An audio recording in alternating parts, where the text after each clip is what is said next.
Today we're tasting a dry Riesling, and this is a very popular wine amongst beginners. So a Riesling originated in Germany, but today is grown worldwide in countries such as Canada, the US, France, Luxembourg, Austria, Croatia, Romania, South Africa, Australia, and New Zealand. This wine prefers and thrives in cool climate areas, and this helps with the acid production of the wine, which gives it a very unique and well-known taste.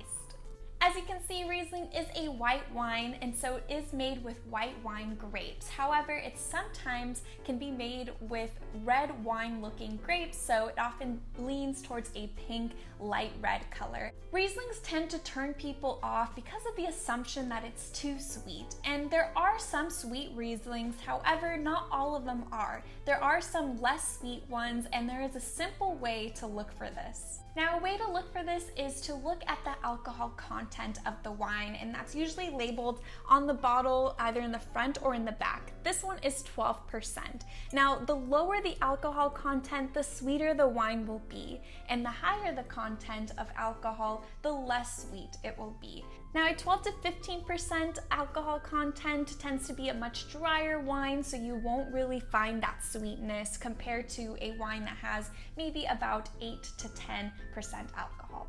A lot of producers of Rieslings are also including on the back a sweetness bar so that you kind of have an idea of what that wine will be like. So this is very helpful in stores.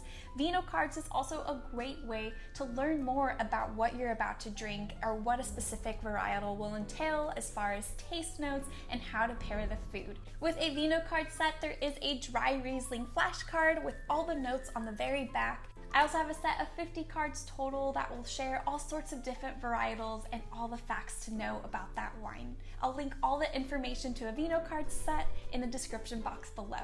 The first thing you'll notice is the Riesling's light, crisp looking color. It also has bubbles, which kind of makes me think that it will be a crisp wine. That's also very common with a wine that's dry and high acidity. You'll be able to take a closer look at the wine by having a white piece of paper behind it so you can really see the colors that are in this wine and compare it to other white wines as well.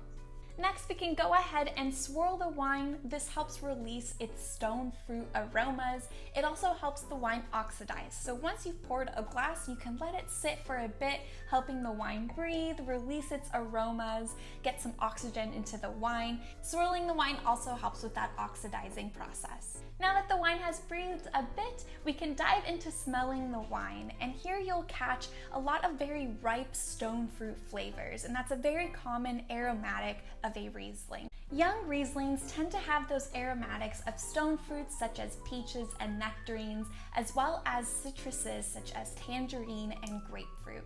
As a Riesling gets older, you'll notice a change in the smell and flavor of the wine, and you'll start to pick up more honey scents as well as gasoline, which sounds a little strange, but it is reminiscent of a petrol smell, and this is actually a very highly regarded smell in a Riesling wine. It's praised by a lot of longtime wine drinkers. What you smell in a wine will be similar to what you taste, so you'll pick up those peaches and nectarines, as well as melons and honeysuckle, depending on the wine you have. Some secondary flavors will be beeswax, petrol, or even whetstone. And as a gentle reminder, the lower the alcohol content, the sweeter the wine will be, so you'll pick up more ripe flavors, ripe fruit flavors, very light fruits as well. And if the bottle you have has higher alcohol content, the drier the wine will be. You'll still pick up stone fruit flavors, but it won't be as rich or pungent as it would be if it was a sweeter wine.